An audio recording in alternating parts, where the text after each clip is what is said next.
नमस्कार, आप देख रहे हैं इंडिया टीवी। आपके साथ मैं हूं मीनाक्षी जोशी। सुबह के 10 बज गए हैं। वक्त है दमदार 10 का। दमदार 10 में आपको अभी की 10 बड़ी खबरें दिखाऊंगी। साथ ही जिन खबरों पर आज हमारी नजर रहने वाली है, जो खबरें बड़ी होने वाली हैं, उनके बारे में बताऊंगी। बीजेपी आज जम्मू कश्मीर चुनाव के लिए अपना घोषणा पत्र जारी करेगी। केंद्रीय गृह मंत्री अमित शाह आज जम्मू कश्मीर के दौरे पर जाएंगे, जहां वो संकल्प पत्र जारी करेंगे। संकल्प पत्र में क्या होगा, इस बारे में आपको बताऊंगी। साथ ही हरियाणा में कांग्रेस की पहली लिस्ट क्यों फंसी हुई है, क्यों एक बार फिर कांग्रेस मंथन करने वाली है, पूरी जानकारी होगी आपके सामने। आज दिल्ली में आम आदमी पार्टी क्यों हल्ला बोल मार्च निकालेगी, बीजेपी दफ्तर का घेराव क्यों होगा, इसके बारे में जानकारी होगी। तो बिहार में गमछे पर पॉलिटिक्स कैसे गर्मा गई, शिमला में मस्जिद पर क्यों हुआ संग्राम, अपराजिता बिल पर किसने ब्रेक लगाया और कोलकाता मामले में क्या बड़ा खुलासा होने वाला है। कच्छ में बुलडोजर एक्शन से लेकर आदमखोर की तलाश बहराइच में कहां तक पहुंची, आपको दिखाएंगे। सितंबर में कहां मॉनसून का सितम बरप रहा है, पूरी डिटेल होगी आपके सामने। लेकिन सबसे पहले बात होगी कोलकाता कांड में हुए ईडी एक्शन की। कोलकाता कांड में ईडी की बड़ी छापेमारी चल रही है। ईडी की कई टीमें एक साथ छापेमारी कर रही है। ये छापेमारी आरजीकर मेडिकल कॉलेज के पूर्व प्रिंसिपल संदीप घोष और उनके करीबियों के ठिकाने पर हो रही है। ईडी की टीम कई घंटे तक संदीप घोष के घर के बाहर खड़ी रही, क्योंकि घर बंद था। अब पूर्व प्रिंसिपल की पत्नी ने घर का दरवाजा खोला, जिसके बाद ईडी की टीम संदीप घोष के घर में एंटर कर पाई। संदीप घोष के अलावा जिन लोगों के घर पर ईडी की रेड चल रही है, उसमें संदीप घोष के सहयोगी Kaushik Kole, national medical college के data entry operator Prasun Chatterjee, ठेकेदार विप्लव सिंह का नाम भी शामिल है। आपको बता दें, ठेकेदार विप्लव सिंह को पहले ही सीबीआई गिरफ्तार कर चुकी है। हमारे सहयोगी ओंकार सरकार इस वक्त कोलकाता से लाइव जुड़े हुए हैं। ओंकार, एक के बाद एक छापेमारी, और अब केवल एक किरदार नहीं, उस एक किरदार के इर्द गिर्द जितने उसके सहयोगी हैं, सब इस वक्त शक के दायरे में हैं। जी मीनाक्षी, देखिए इस वक्त हम लोग हैं आरजीकर मेडिकल कॉलेज और अस्पताल के पूर्व प्रिंसिपल संदीप घोष के घर के बाहर, जो कि बेलेघाटा में है। संदीप घोष के घर पे लगभग 6:45 बजे आज एनफोर्समेंट डायरेक्टरेट के जो ऑफिशियल है वो पहुंच गए थे, और पहुंचने के बाद जैसे कि देखा गया इस घर पे ताला लगा हुआ था। उसके बाद लगातार संदीप घोष के वाइफ को फोन किया गया है एनफोर्समेंट डायरेक्टरेट के तरफ से, और फोन करने के बाद कुछ ही देर पहले, यानी कि 9:30 बजे से कुछ पहले, संदीप घोष के वाइफ संगीता दास घोष वो आए, और ताला खोलने के बाद एनफोर्समेंट डायरेक्टरेट के जितने भी ऑफिशियल वो पहुंचे थे, वो अंदर दाखिल हुए हैं। और अभी जो छापामारी है, वो छापामारी अभी एनफोर्समेंट डायरेक्टरेट की तरफ से की जा रही है। इसके अलावा संदीप घोष के जितने भी करीबी है, जिसमें से एक वेंडर है जिसका घर हावड़ा पे है, जिसको अभी सीबीआई ने अपने हिफाजत में ले भी लिया है, उनके घर पर भी छापामारी की जा रही है। इसके अलावा कौशिक कोले नाम का और एक व्यक्ति के घर पर भी छापामारी की जा रही है हावड़ा में। इसके अलावा साउथ 24 परगना के सोनारपुर में प्रसून चैटर्जी, जो कि संदीप घोष के बहुत ही करीब थे, क्योंकि वो नेशनल मेडिकल कॉलेज अस्पताल में डेटा एंट्री ऑपरेटर के काम करते थे, लेकिन वो सिग्नेचर तो नेशनल मेडिकल कॉलेज में करते थे, लेकिन लगातार दिन के ज्यादातर वक्त वो गुजारते थे संदीप घोष के साथ आरजीकर मेडिकल कॉलेज और अस्पताल में। इसी प्रसून चैटर्जी को भी देखा जा रहा है कि उनके बर्थडे में केक काटते हुए संदीप घोष के साथ। तो प्रसून चैटर्जी संदीप घोष के कितने करीबी है, ये तो समझाई जा रहा है। ओंकार, आप लगातार नजर बनाए रखें, आगे भी जरूरत पर आपसे हम जानकारी लेंगे। फिलहाल पूरी जानकारी के लिए आपका शुक्रिया। कोलकाता कांड में जहां सीबीआई के बाद ईडी की एंट्री हो गई है, तो वहीं दूसरी तरफ आपको जानकारी दे दें, बंगाल में एंटी रेप बिल पर गवर्नर ने ब्रेक लगा दिया है। आपको बता दें, एंटी रेप बिल पर बवाल मचने लगा है। ममता सरकार ने टेक्निकल रिपोर्ट को मंजूरी नहीं दी है। टेक्निकल रिपोर्ट के बिना वो ये कह रहे हैं कि इस बिल को मंजूरी नहीं दी जाएगी। पश्चिम बंगाल के गवर्नर आनंद बोस अपराजिता बिल पर मंजूरी देने से इनकार कर रहे हैं। गवर्नर का कहना यह है कि ममता सरकार की वजह से अपराजिता बिल पेंडिंग है। गवर्नर हाउस की ओर से बताया गया कि जो बिल राज्यपाल के पास भेजा गया उसके साथ टेक्निकल रिपोर्ट तो है ही नहीं और टेक्निकल रिपोर्ट के बिना बिल को मंजूरी नहीं दी जा सकती है। बताया गया कि ममता सरकार के इस रवैये से गवर्नर बोस नाराज है।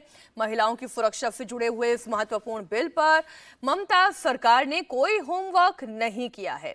आपको जानकारी दे दें, ममता बनर्जी ने 10 दिन में रेपिस्ट को फांसी की सजा दिलाने की बात कही थी और इसके लिए विधानसभा का स्पेशल सेशन बुलाया गया और 3 सितंबर को पश्चिम बंगाल विधानसभा में एंटी रेप बिल पेश किया गया, जिसमें बीजेपी ने भी समर्थन दे दिया। बिल पास भी हो गया।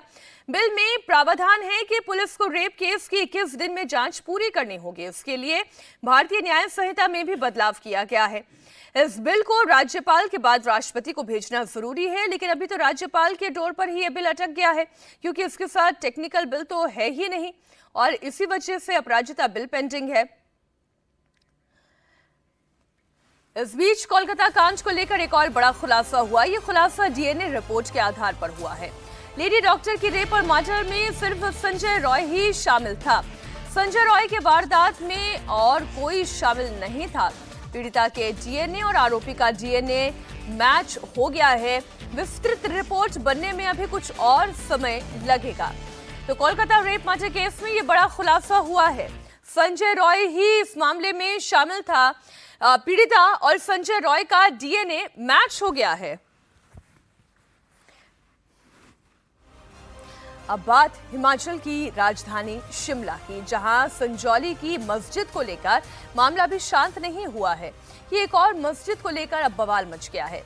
शिमला में संजौली के बाद कसुम्पटी में भी एक मस्जिद पर हंगामा शुरू हुआ। बड़ी संख्या में हिंदू समुदाय के लोग कसुम्पटी में भी बाजार में बनी हुई एक मस्जिद का विरोध करने लगे और सड़क पर उतर आए। लोगों का आरोप यह है कि दूसरे राज्य से आए हुए लोग यहां पर अवैध मस्जिद बना रहे हैं। घर के लिए ली गई जमीन पर गैर कानूनी तरीके से मस्जिद चलाई जा रही है। बिना इजाजत अंदर ही अंदर कंस्ट्रक्शन का काम हो रहा है।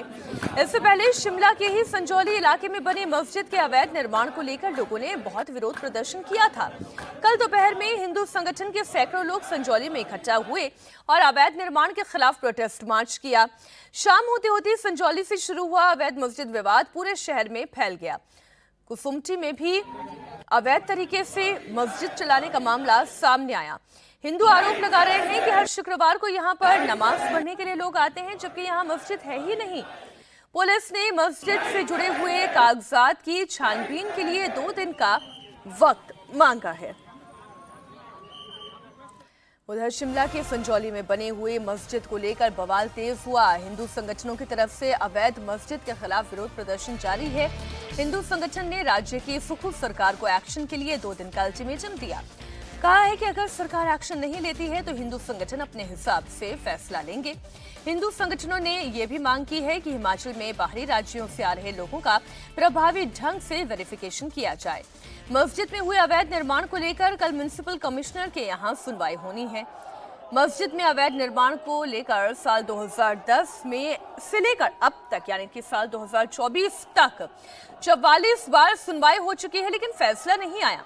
हालांकि इस दौरान मस्जिद 2 मंजिला से 5 मंजिला जरूर हो गई। साथ ही इलाके में मुस्लिमों की आबादी भी तेजी से बढ़ी। स्थानीय लोगों का आरोप है कि यहां पर बाहर से आए हुए मुस्लिम जमीनों पर कब्जा कर रहे हैं, जिससे शिमला की डेमोग्राफी बदल रही है।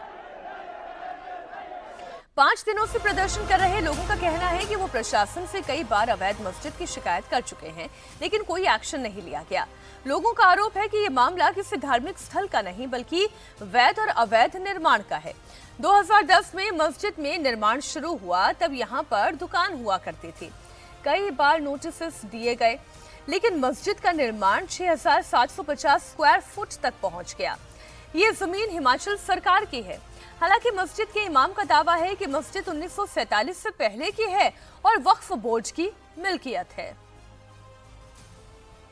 हिमाचल की राजधानी शिमला में संजौली में एक मस्जिद को लेकर भारी उत्पात देखने को मिला। ये ठीक मेरे पीछे जो ये आप बिल्डिंग देख रहे हैं, दरअसल इसी मस्जिद को लेकर जो विवाद है वो संजौली की सड़कों पर देखने को मिला है और इस मस्जिद को लेकर विवाद खड़ा हो गया। 2 समुदाय के युवकों में दरअसल कुछ दिन पहले एक लड़ाई हुई थी और उसके बाद मस्जिद को तोड़ने की मांग जो है वो लगातार की जा रही है और यह मांग हिंदू संगठनों द्वारा की जा रही है। आरोप लगाया जा रहा है कि मस्जिद अवैध रूप से बनाई गई है और इस पूरे मामले को लेकर अब संजौली जो है शिमला से बिल्कुल सटा हुआ है, वहां पर तनाव का माहौल है। जो हिंदू संगठन के लोग हैं वो मस्जिद तोड़ने को लेकर अड़े हुए हैं।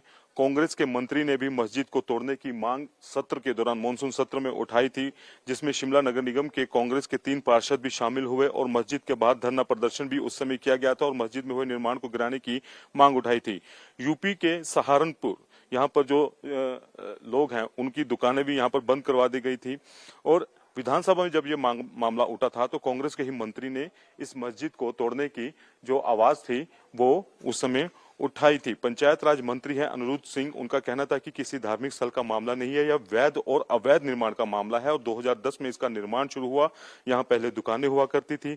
इस मामले में कई बार नोटिस दिए गए, लेकिन यहाँ जो निर्माण हुआ है वह 6,750 स्क्वायर फुट तक पहुंच गया है। यह जमीन हिमाचल प्रदेश सरकार की है और सरकार की जमीन पर कोई इस तरह का निर्माण नहीं कर सकता है और यह नक्शा कैसे पास हुआ, इस पर भी सवाल जो है वो उठाया जा रहा है। उधर उत्तर प्रदेश में पीलीभीत में मुस्लिम युवक की पिटाई के मामले ने तूल पकड़ लिया है। आरोप है कि 1 सितंबर को एक मुस्लिम युवक की हिंदू संगठन के कार्यकर्ताओं ने पिटाई कर दी थी और इस वीडियो को सोशल मीडिया पर जबरदस्त वायरल किया गया। वहीं पीड़ित युवक की मां की शिकायत पर पुलिस ने मारपीट के 4 आरोपियों के खिलाफ एफआईआर दर्ज की, लेकिन मुस्लिम संगठनों ने हिंदू संगठन के कार्यकर्ताओं की गिरफ्तारी की मांग करते हुए पुलिस को धमकी दे दी और आज जुमे की नमाज से पहले तक एक्शन नहीं होने पर थाना समेत पीलीभीत के एक इलाके के घेराव की धमकी दी। पुलिस ने इस मामले में एक और महिला की शिकायत पर मारपीट मामले में पीड़ित युवक चंगेज खां पर अश्लीलता फैलाने और महिला के साथ छेड़छाड़ का केस दर्ज किया है। जिस मुस्लिम युवक की पिटाई हुई है उस पर लव जिहाद का आरोप है। मुस्लिम युवक का क्या कहना है वो भी आप सुनिए। अपनी दुकान से घर पे अपने वापस जा रहा था तो एक मेरा दोस्त भी मेरे साथ में था, उसे थोड़ा काम था, उसने कहा मैं थोड़ी देर में जाऊंगा।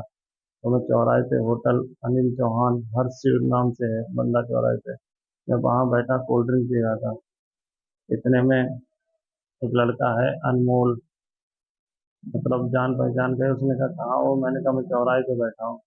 तो कहा ठीक है मिलना है हमारे। मैं इसीलिए 2 मिनट और बैठ गया वहाँ पे। तो संजय मिश्रा, धीरज और दीपक, राजू राठौर और अन्य व्यक्ति जो हैं वो सब इकट्ठे हो गए, 30 से 40। उनके हाथों में लाठी, डंडे, रॉड सब कुछ, और उससे मुझे बहुत मारा है और फिर मुझे गाड़ी में डाल के जंगल में लेके जान से मारने के लिए लेके जाते। गाड़ी में तलवार और असला सब कुछ था उनकी, और मेरी उंगली आपकी गाड़ी के टायर लीवर से डाल के मरोड़ के तोड़ी है और एक मेरा पैर भी तोड़ा, ये फ्रैक्चर करा है। मुस्लिम संगठन के लोग कार्रवाई की मांग पर अड़े हुए हैं, प्रशासन को धमकी दे रहे हैं। तो वहीं योगी सरकार के मंत्री बलदेव सिंह ने वार्निंग दी है कि अगर कानून हाथ में लिया तो सख्त कार्रवाई की जाएगी। जुमे की नमाज से पहले हम चाहते हैं प्रशासन हमारी मांग को मान ले, वरना हम जुमे में अगर हमने ऐलान करवा दिया तो फिर हम उस ऐलान को वापस नहीं लेंगे और हम अमन और शांति के लिए पूरी आवाम से ये गुजारिश करेंगे कि वो अगर हमारा मुकदमा नहीं लिखा गया तो हम सैटरडे को हफ्ते को सुबह 10 बजे शहर का कोई इलाका घेर लेंगे। कोई भी व्यक्ति कानून को अपने हाथ में नहीं ले सकता और जहां तक उन्हें कोई दिक्कत है वो बैठ के प्रशासन से बात करें। हम किसी भी समाज के किसी भी वर्ग को हम कोई भी अननेसेसरी कोई भी प्रशासन वाला तंग नहीं कर सकता। उनको तो गर्व होना चाहिए कि जिस तरह से उत्तर प्रदेश में सरकार माननीय मुख्यमंत्री जी की है, देश में माननीय प्रधानमंत्री जी की है, जिस तरह से उनको खुले मन से व्यवसाय करने का, व्यापार करने का, अपना काम करने का, अपनी मान्यता मानने का अधिकार है, ऐसा पहले किसी सरकार में था नहीं। और अगर कानून हाथ में लेंगे तो उसके कानून अपनी सख्ती से काम। अब बात अयोध्या में हुए हाफ एनकाउंटर की। अयोध्या में दलित लड़की से रेप के आरोपी शाहबान का एनकाउंटर हुआ। अयोध्या पुलिस ने दलित लड़की से रेप के आरोपी शाहबान को गिरफ्तार कर लिया। एनकाउंटर के दौरान आरोपी शाहबान के पैर में गोली लगी। बताया जा रहा है कि वो कल रात बाइक से जा रहा था। पुलिस ने चेकिंग लगा रखी थी। पुलिस की बैरिकेडिंग को देखकर वो वहां से भागने लगा। पुलिस ने जब रोकने की कोशिश की तो उसने पुलिस पर फायरिंग कर दी। पुलिस ने जवाबी कार्रवाई करते हुए फिर गोली चला दी। इसमें एक गोली आरोपी शाहबान के पैर में लगी, जिसके बाद पुलिस ने आरोपी शाहबान को गिरफ्तार कर लिया है। गिरफ्तार आरोपी के पास से मोटरसाइकिल, 315 बोर का तमंचा, जिंदा कारतूस और खोखा बरामद हुआ। पुलिस का कहना यह है कि जब पुलिस ने आरोपी से पूछताछ की और भागने के बारे में पूछा तो उसने पूरी घटना के बारे में जानकारी दी। शाहबान का जो दूसरा साथी भागने में कामयाब रहा, वो भी इस रेप के मामले में आरोपी है। दरअसल लड़की के पिता ने पुलिस में शिकायत दर्ज कराई थी कि एक मुस्लिम युवक ने उसकी बेटी के साथ रेप की वारदात को अंजाम दिया। साथ ही आरोपी ने पीड़िता को जान से मारने की धमकी भी दी। अपराध पर योगी सरकार कैसे जीरो टॉलरेंस की नीति अपनाए हुए है, इसका एक और उदाहरण ग्रेटर नोएडा में देखने को मिला, जहां बीटा 2 थाना इलाके में पुलिस और बदमाशों के बीच में एनकाउंटर हुआ। इस एनकाउंटर की लाइव तस्वीरें कैमरे में कैद हो गई, आपके सामने रख रही हूं। मुठभेड़ में बदमाश के पैर में गोली लगी है और वो घायल हो गया है। असला है सर, इसके हाथ में असला सर, असला है सर, फायरिंग कर रहा है सर, फायरिंग। पीसीआर बुला लिया, पीसीआर आ गए। मुजफ्फरनगर का रहने वाला ये बदमाश एक शातिर चेन स्नैचर बताया जा रहा है और इस पर पूर्व एमएलसी के बेटे से चेन स्नैचिंग का आरोप है। तस्वीरों में आप देख सकते हैं कि कैसे पुलिस के अधिकारी को जब इस बदमाश की लोकेशन मिली और वो मौके पर पहुंचे तो बदमाश भागने लगा, लेकिन पुलिस अधिकारियों के आगे बदमाश की एक ना चली, उसे पैर में गोली मारकर दबोच लिया गया। यूपी के बहराइच में आदमखोर भेड़िए का आतंक दिन ब दिन बढ़ता जा रहा है। खूंखार भेड़िया ग्रामीण इलाकों के बाद अब शहरी इलाकों में भी हमला करने लगा है। आदमखोर भेड़िए ने एक बार फिर एक मासूम को निशाना बनाया। देर शाम घर के आंगन में खेल रहे एक लड़के पर भेड़िए ने हमला कर दिया। हमले के बाद बच्चे के चिल्लाने की आवाज सुनकर घर वाले मौके पर पहुंचे। शोर सुनकर भेड़िया बच्चे को वहीं छोड़कर भाग गया। आनन फानन में परिवार वाले बच्चे को अस्पताल लेकर पहुंचे, जहां डॉक्टर्स ने उसका तुरंत इलाज शुरू किया। बच्चे की हालत खतरे से बाहर है। बहराइच में शहर के करीब वाले कोतवाली देहात इलाके का ये मामला है। बहराइच में लोग क्यों दहशत में हैं, इसकी तस्वीरें आपके सामने हैं। वो मजबूर हो चुके हैं। लगातार भेड़िया आबादी वाले इलाके में आकर लोगों को अपना निशाना बना रहा है। हालांकि भेड़ियों को पकड़ने के लिए कोशिशें भी लगातार हो रही हैं। वन विभाग की टीम बहराइच में डेरा डाले हुए है, शूटर्स की तैनाती है, जाल बिछा रखा है, पिंजरा लगा रखा है। बहराइच के जंगल में आदमखोर भेड़िए के लिए शूटर्स की एक पूरी टीम तैनात की गई है। ड्रोन से तलाश भी की जा रही है, कैमरे भी लगाए गए हैं। इतनी तमाम कोशिशों के बावजूद आदमखोर भेड़ियों का आतंक खत्म होने का नाम नहीं ले रहा है। बच्चा करीब 7 बजे घर के अंदर जा रहा था और घर के अंदर जैसे ही घुसा था वैसे ही पीछे से भेड़िए ने अटैक किया, तो उसकी गाल पे एक सुपरफिशियल इंजरी आई है और एक नीचे से गर्दन पे हल्की सुपरफिशियल इंजरी है। कोई डीप इंजरी नहीं है, स्टिच लग गए, 2 स्टिच लगे हैं उसको। बच्चा स्वस्थ है पूरी तरह से और किसी और कहीं पर कोई चोट नहीं। बहराइच में भेड़िए का एक और वीडियो सामने आया है। ये वीडियो बाइक सवार कुछ युवकों ने बनाया है। वो अपने गांव के आसपास के खेतों में भेड़िए की तलाश में गए थे, तभी उनके कैमरे पर गांव के खेत में ही बैठा हुआ भेड़िया दिखाई दिया, जो उन्हें देखकर भाग गया। भेड़िए के लिए छोटे बच्चे सॉफ्ट टारगेट हैं, क्योंकि अब तक 10 लोगों की जान भेड़िए ले चुका है और उनमें तो 9 छोटे बच्चे ही हैं। भेड़िए के हमले से अब तक 50 से ज्यादा लोग घायल हुए हैं।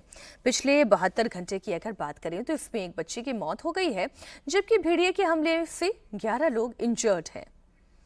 बहराइच के महसी तहसील में भेड़िए का सबसे ज्यादा आतंक है, जहां वन विभाग और प्रशासन की नजर है। वन विभाग की टीमें दिन रात पहरा दे रही हैं। भेड़िया प्रभावित क्षेत्र 3 सेक्टर्स में बांटा गया है। इन क्षेत्रों में कुल 20-20 लोगों की टीम तैनात है। भेड़ियों को पकड़ने के लिए वन विभाग ने पूरा जाल बिछाया है। फॉरेस्ट डिपार्टमेंट की 25 टीम, लोगों की सुरक्षा के लिए 350 पुलिसकर्मी की तैनाती, 10 ड्रोन से पूरे इलाके पर नजर रखी जा रही है। 8 थर्मो सेंसर का इस्तेमाल भी किया जा रहा है। 4 पिंजरे लगाए गए हैं। 50 वनकर्मी पिंजरा लगाने की जगह और उससे जुड़ा हुआ पूरा काम देख रहे हैं। प्रशासन भी ग्राउंड पर है और जिन लोगों के घरों में दरवाजे नहीं है, वहां दरवाजे लगाने का काम किया जा रहा है।